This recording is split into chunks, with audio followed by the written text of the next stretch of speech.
With Crohn's, I'd say the massive common misconception is it's just about going to the toilet and pooing. And it's a lot more than that. Like I say, it drains you, the fatigue, the mental side of it. There's so much more to it than just what people see as the physical symptoms. Welcome back to the Talking Shit podcast, presented by Colitis Unfiltered. My name is Frank Tabering, and today I have the pleasure of speaking with Oktober, who got diagnosed with Crohn's disease at age 18 in London. Oktober, welcome to the show. Hello, nice to meet you. Well, it's a pleasure to meet you as well. And what I'd like to do typically is sort of dive straight into your IBD journey. So if you want to give us, in a couple of sentences, a brief overview of your journey from diagnosis to where you are at today. Okay, yeah, I'll try and keep it as brief as possible. So I was diagnosed when I was 18. I had a lot of stress going on in my life at the time, and I think that kind of brought my symptoms out more so. So I then went back and forth to the doctors for about 6 months, and then I got referred to our local hospital where they then were able to give me my diagnosis. And then I kind of went on lots of different biological treatments for a very long time, but unfortunately lost quite a lot of reaction to all of them, which then resulted in having a stoma surgery, and I've had various other surgeries. And yeah, now I live with a permanent stoma and still have Crohn's disease. It doesn't end with the surgery, right? That's like what a lot of people kind of get wrong. They think, hey, let's remove my intestines. It's going to be fine. I'm cured. But that's obviously not the case. Yes. Yeah, unfortunately not. So let's go back a little bit. You got diagnosed. If you go back to that very moment, what went through your mind when the physician told you that this was Crohn's disease? And had you heard about it before? Was it the first time? Yeah, so I'd never heard of it before. I think I may have vaguely heard about a celebrity that was on a TV show that I watched at the time maybe have it, but I didn't really know at all what it was. I went with my mum. Like I say, I was only 18, and I luckily saw a really great consultant. She was really supportive, really helpful. She told me, we went through my symptoms, and she asked me what I thought I had, and I thought I had IBS because that was the only thing I knew that was like that. She said then that I had IBD, that I had Crohn's disease, and she gave me a leaflet, which then I found really helpful actually, because she then said to go away, read the leaflets, read about the disease, and then go back to them with any questions that you may have, which actually was a really helpful process. What were your first symptoms? What were the symptoms that made you think, wow, something is seriously wrong here and I better get this checked out? Yeah, like I say, I was had just turned 18. I was trying to do my driving test, which took a lot of stress out of me. I had just started working full time, so it was all quite stressful. But my main symptoms were I was just going to the toilet ridiculous amount of times a day, about 20, 25 times a day. I would also have no control. So I remember I used to work somewhere that was about an hour's drive away. I would drive to work and I'd have to rush straight to the toilet because I just couldn't make it. There'd be times within my day that I had to rush to the toilet. So it was that kind of loose of kind of having no control. And then also one of my main symptoms was I had really achy joints. So my knees and my elbows were just really tender to the point where I remember having to rush out of bed in the night to go to the toilet, but couldn't quite get myself up because I just lost that strength in my elbows.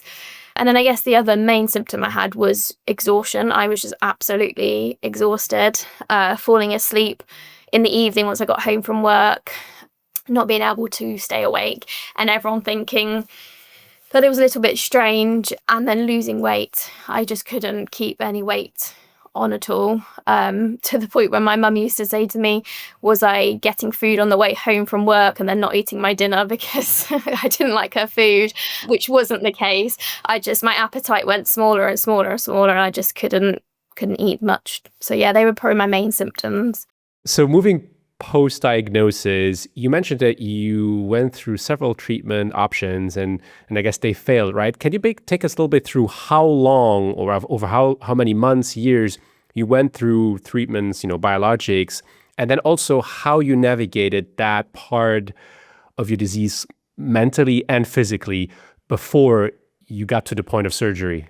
Yeah, so like I say, so I was diagnosed when I was 18. I'm now 28. So I went 6 years trying lots of different biological treatments, and some would work. So my first ever treatment I got put on, it lasted and it worked for about a year and a half, and I felt a lot better.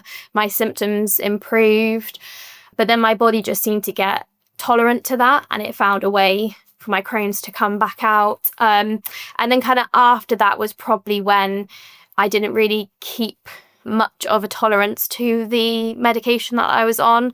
So I'd go on steroids quite often to try and help it, which we all know that unfortunately steroids then have the opposite effect. Massive balloon face, always feeling hungry, all that horrible side effects that steroids have. So yeah, so it was a good 6 years that unfortunately I was probably on treatments for a year, 6 months, like various different things. And I'd kind of got to the point where I had tried all the biological treatment that was available in my country and for us. So the only option was going to be to have a temporary stoma just to give my bowels that relief. 2020 was when that was booked in to very have that. And I just got progressively worse before the actual surgery that I had to go in and have it sooner because my bowels just got so bad that I couldn't leave the house. I was just unable to not be with the toilet really and stuff. So yes, I had my temporary stoma, which was quite a lot, and then that's then kind of resulted in, unfortunately, my Crohn's still coming back really with a force when I had my temporary stoma. So I felt much better with a temporary stoma, and I thought it was an adjustment, of course, but I felt better. But actually, my symptoms inside and my bowels were still very inflamed. So it then resulted in February of that year, so 2021, I had to have emergency surgery, which is where I then had my whole large intestines and my bum removed and a permanent stoma because it was just too inflamed, really. So you got a little bit better, you got worse again. Leading up to the surgery, how did you navigate life? Because you were pretty young, right? Mm-hmm. And as a young person, there's a lot of things you typically want to do in life and do in life. How did you navigate that part of growing up with this uncertainty and this constant fluctuation in your condition? Yeah, I mean, I would say it was very hard. I'm very lucky I've got really supportive family and friends. So they understood as much as they could. But I mean, I guess they only really saw the going to the toilet part. They didn't really understand what it's like living with it. I don't think you do until, unfortunately, you do live with it. I was quite lucky, and that I was with my now husband at the time, so I didn't have to kind of go down the route of a new relationship and things. So I had his support throughout, which has been amazing, especially then when I had my stoma. I didn't have to navigate two sides of all of it. I just had to focus on that and him supporting me, which was great. But my life felt very isolating, even though I had lots of support. I got to the point where obviously I didn't want to go out. I didn't want to socialize. I didn't really even want to go on holiday or anything like that, because I had scenarios where I'd go to get, on an airplane and then need to get to the toilet quickly and things. So my world became very, very small. I kind of just went to friends and family's houses where I knew I had a safe place to go to the toilet. If I did go out for the day, I pre-looked and planned where a toilet was, so I knew I'd be able to get to a toilet.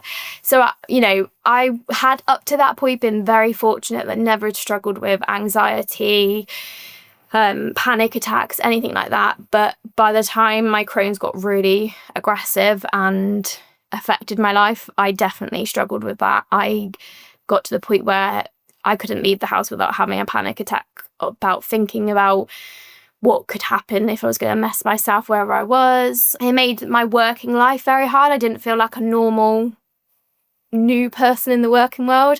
I then had to have quite a lot of time off sick, which obviously is quite hard to navigate with the employers. I work in the beauty industry, so I would be with clients for a big chunk of time, which was then quite hard to navigate. So yeah, I would say overall it was quite a hard time with my Crohn's. I guess the flip side to that is, since having my stoma, as much as navigating a stoma, I feel like I have a life back with a stoma. So that would, guess, be the only positive with a stoma in comparison to my Crohn's disease, at least. Yeah, and I'm going to ask you about how you're doing in a minute. Before we get there, I want to go back to the moment where you were told that surgery was essentially the only option. So receiving an IBD diagnosis is one thing, but then you struggle the way you did.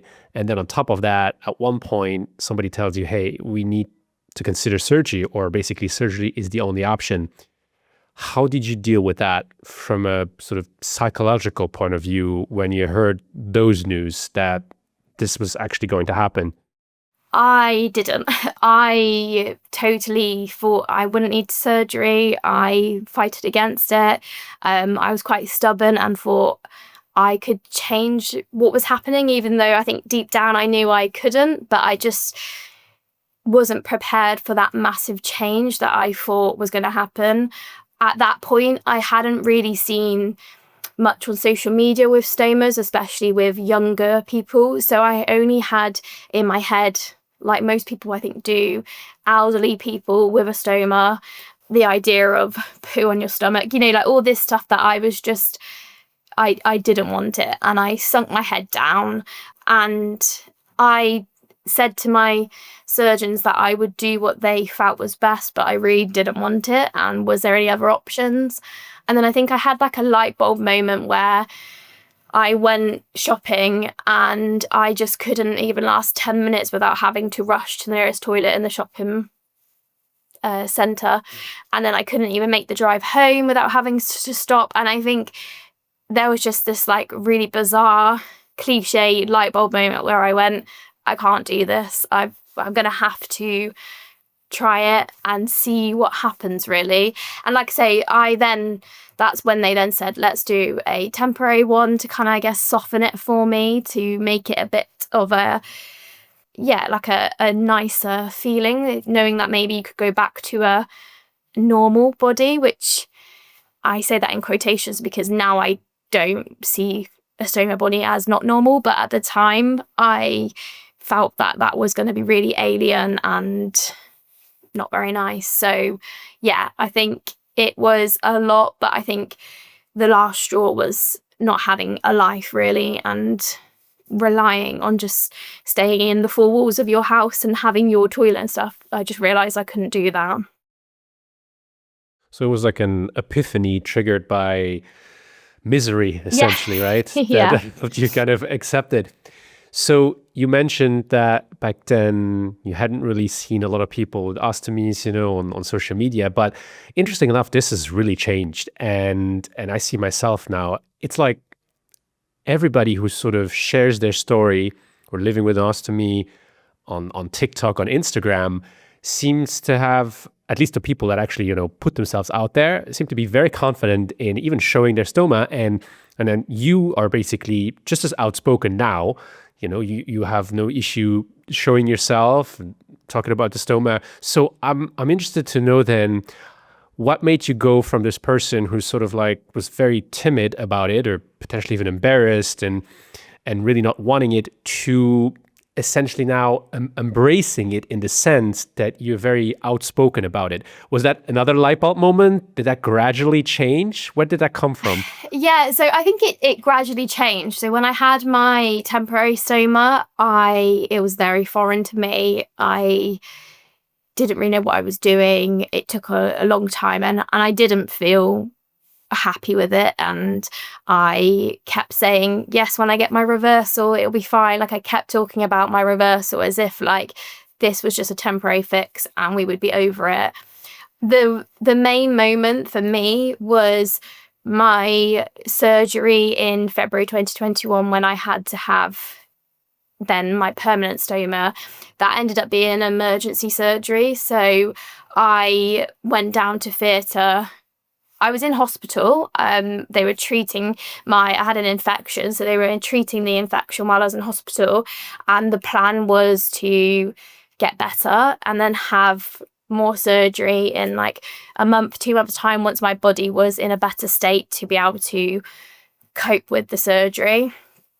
But unfortunately, literally, I was just about to be discharged and I didn't. And that evening, I had an abscess which burst inside me in my large bowels. So I then got rushed down to theatre, and that's when I had my emergency surgery to then have my whole large intestines and rectum removed. And that surgery was quite intense, where obviously it was an emergency.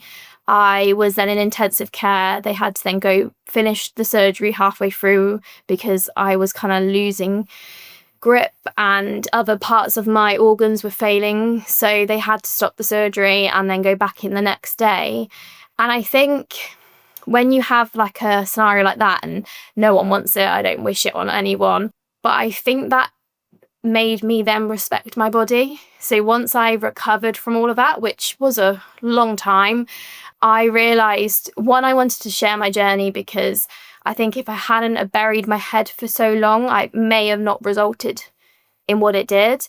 But I never wanted to rush to the hospital doctors, because I always thought, oh, it'll be fine, you know, I'm sure it will sort itself. Now I know that unfortunately it doesn't sort itself.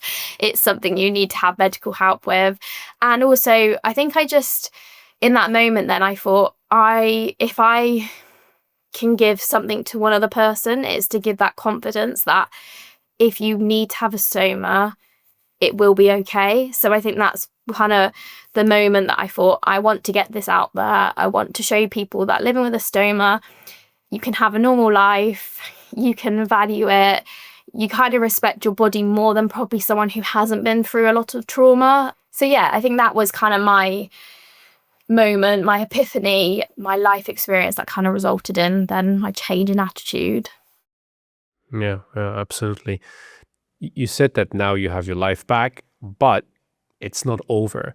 So tell me a little bit about the challenges that you're experiencing, well, currently.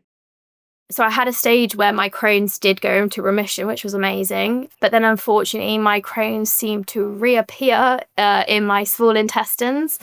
And my consultants were quite confused to how it kind of came back, but it did. So that's why I'm now on new Crohn's treatments. I've tried a couple since having my stoma surgery. And I guess naively, I thought once you have a stoma, your Crohn's, your IBD, whatever you have will disappear and that will resolve it. But I learnt the hard way that no, it can still come, it can still be there, and you can still be living with a stoma and then all the other effects that any IBD condition has. So yeah, I think that's quite hard to juggle, because a stoma, you kind of it's a bit like any other routine in your life. It does become part of your routine. You find a way to just make that work with your life. But when you then have your IBD symptoms with your stoma, it sometimes heightens it. So if you have a flare-up, say, it sometimes can be a lot worse with your stoma, because then your output can affect your stoma and then you get harder pain. So yeah, it is challenging, but you find a way around it, that's for sure.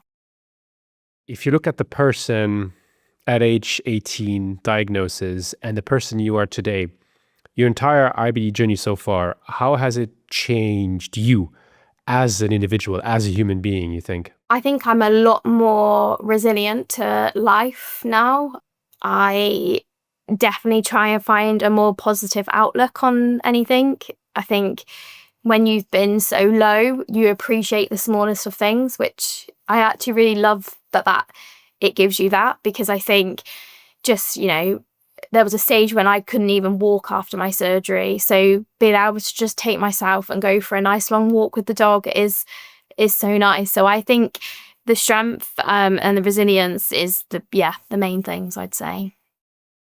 It's a good start. Yeah. It's a really good start. It'll keep you going, essentially. Yeah.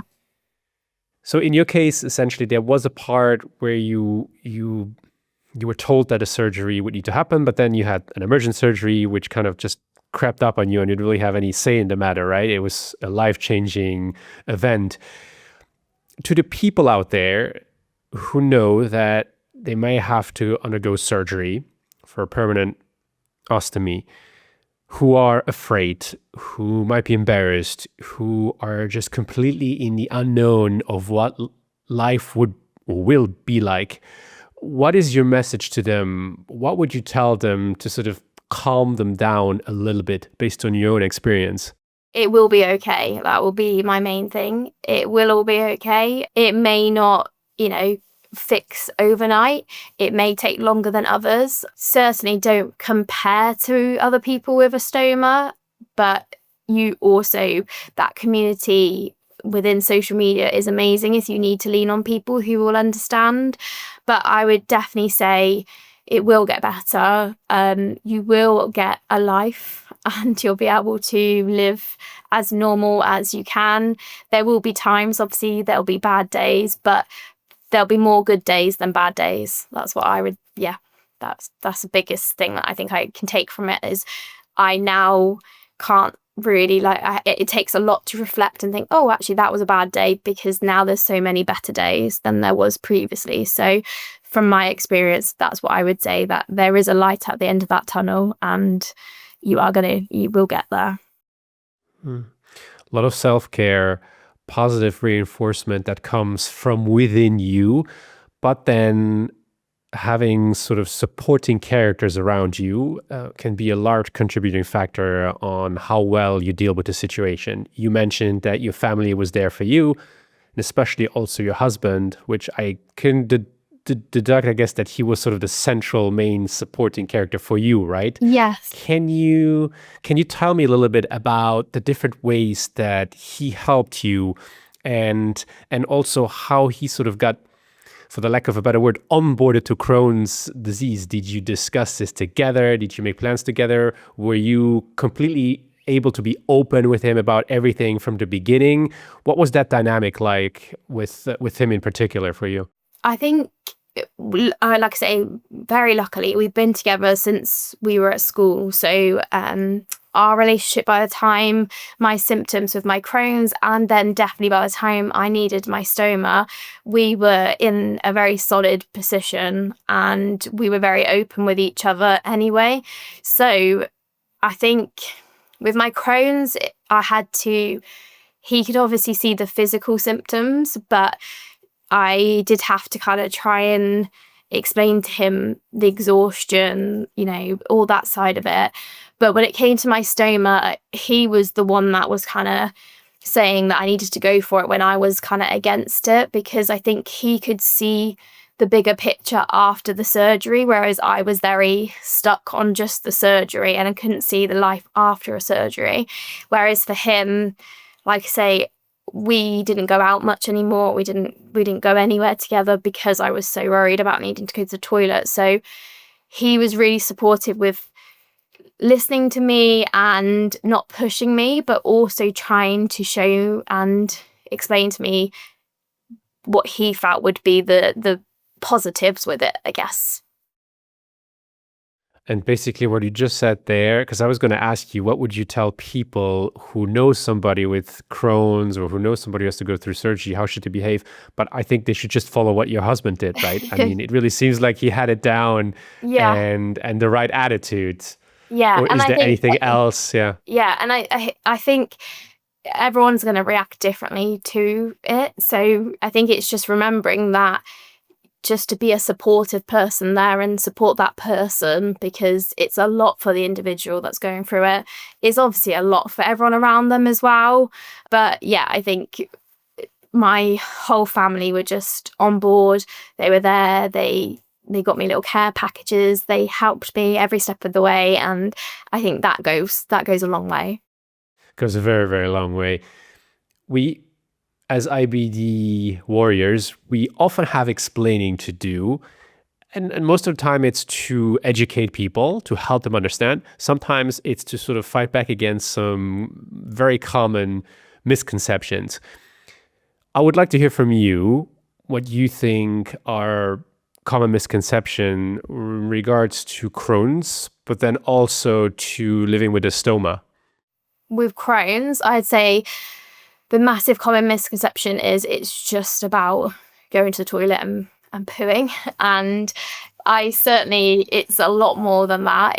Like I say, it drains you, the fatigue, the mental side of it. There's so much more to it than just what people see as the physical symptoms. And I think that's quite an important thing, because lots of people also like to then joke about it. I know when I was going through it, some of my close relatives and stuff might joke and say, oh, well, you're just always stuck on the toilet. But that can be quite then mentally hard for someone who there's more to it.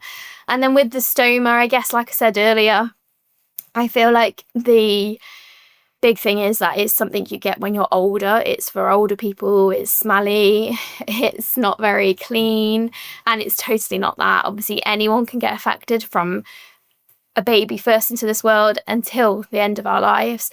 But also the way that the technology and the medical world is going, it's not smelly, it's you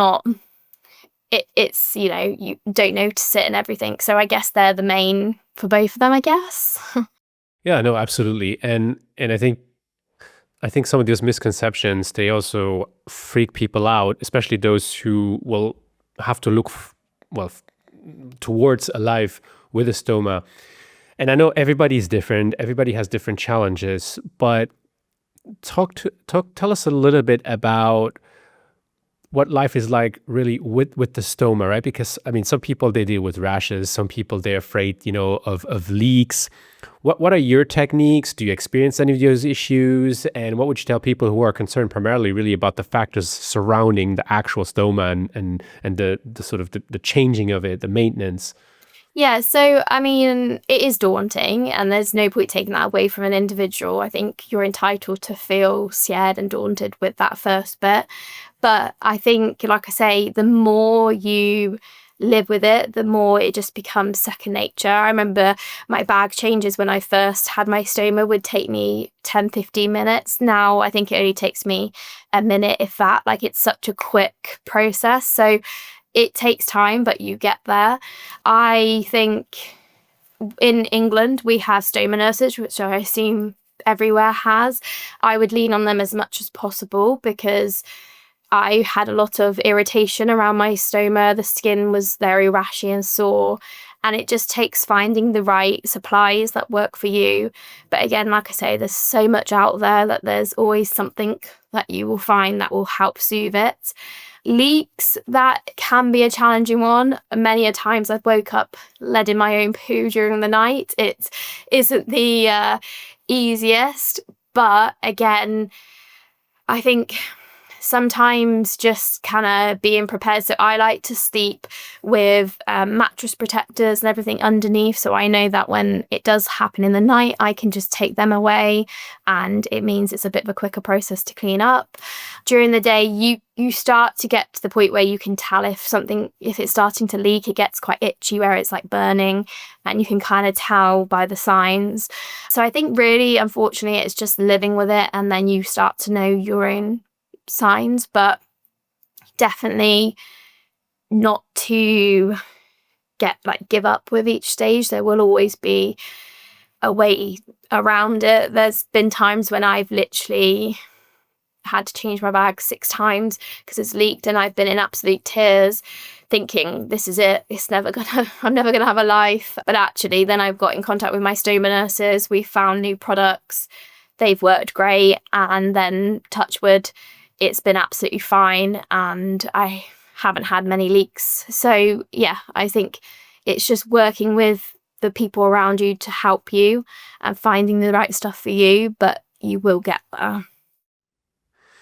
So it's not just about not losing courage and persisting, but about seeking professional help. Definitely. If that's available. So I like what you said there. I think, if It's true that I see more and more, learn more and more about ostomy nurses that are really there to help people and share tips and tricks. So it's not just about, taking all the burden on one's own shoulders, but to open up and have the courage to just seek out help, because typically, at least in most places, help is there to to guide you for the most basic things like changing the bags or finding the right products. Definitely. And I guess the thing is to remember that they've seen everything, because there's times when you think you don't want to go because you feel embarrassed with your stoma nurses, but actually they've seen everything. They know everything. So, and if they don't, they will find the help for you. And so, yeah, I would say they had been a really good main protocol. And then, of course, anyone else in the community, whether you've got people or reaching out to people online, can really help as well with sharing what products work for everyone, what stuff might help. That really helps as well. If I approach you and I tell you life with a stoma, it's going to be so limited what I can do, what's your response? It's definitely not. I honestly thought the same, but actually I traveled more after my stoma surgery once I'd recovered than I had in the last 5 years. So I saw more of the world since, because I can control my stoma more. I'm able to empty it before I go somewhere. It can fill up and I can then get to a toilet without a rush. I'm able to now go to the cinemas and watch a whole movie and not have to get up and go to the toilet. Yeah, I just think that's one of the key things. Is it's definitely not you get so much back, in my opinion, to what I did when I had my Crohn's and it was in a flare. And even though I still have Crohn's, because I have my stoma, I have more control myself than I did before. So yeah, I would definitely say no, that is not true. Very, very good. And this no is actually a very encouraging no, right? Because like you just said, I think your life has most likely changed a lot since the time where you were experimenting with biologics and building resistance. And I'm sure, like you just mentioned, you're able to do so much more than when you try and experiment with treatments. If you could go back to the day you were diagnosed and speak to your 18-year-old self, what would you say? I would just tell her that everything's going to be okay. Everything will work out and you're going to be okay. You've got this. And then we want to end by looking forward. And it's more speculating than sort of making sure statements, but I would like to hear from you. Do you think that in our lifetime, we will come across a cure for IBD? I hope we do. I think we're forever moving forward. The stuff that we years ago obviously weren't able to control, whereas now we are able to cure things. Even with the world of IBD and stomas, they've evolved so much since. There's always new drugs and stuff. So I like to think that we might get to the point where we can have something that will cure it, or at least prevent it happening. Yeah, I like to think. I mean, I don't know if I can swear that it definitely will happen, but I would hope for generations to come that they don't have to go through half the stuff that our generations have had to go through. A positive outlook, it can help. A positive outlook is what we like to end on the show as well. And I want to commend you for what you're doing online as well. Every time I see people like you who open up to the world about their condition, living with a stoma, I feel super inspired. And I do know that it really is making a difference in other people's lives, especially people who go through the same thing. So keep doing what you're doing, because I think it's awesome. And I also want to thank you so much for talking to me today. This was a very inspiring conversation, and I wish you nothing but the best and continuing luck, and hope that the Crohn stays under control. And thank you again for being with me today. No, thank you very much for letting me share my journey. And if anyone ever needs to reach out, I'm here as an open to help anyone. So yeah, thank you for this opportunity. That's it for today's episode of Colitis Unfiltered. I'm Frank Tabering, and if this hit home or hit your gut, do us a favor, subscribe to the show, and follow us at Colitis Unfiltered on YouTube, Substack, Instagram, Threads, TikTok, and Reddit. We'll see you soon for more inspiring stories from the bathroom floor.